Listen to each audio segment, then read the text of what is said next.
I'll guide you how to make money as a team. If you find this helpful, don't forget to like and subscribe. First, go to fiverr.com and log in using your Gmail. Once you're in, click Switch to Selling at the top to access your seller dashboard. Then, head over to My Business and select Gigs. This is where you'll create your first service. Start by writing an attention-grabbing gig title using keywords like gaming logo or mascot design. These help your gig appear in search results. Next, set your pricing.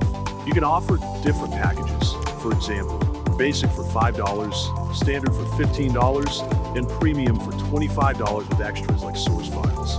Then, describe your design style. Mention what makes your logos unique. Maybe you use bold colors or specialize in esports mascots.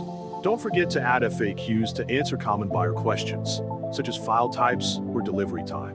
Upload your best logo examples.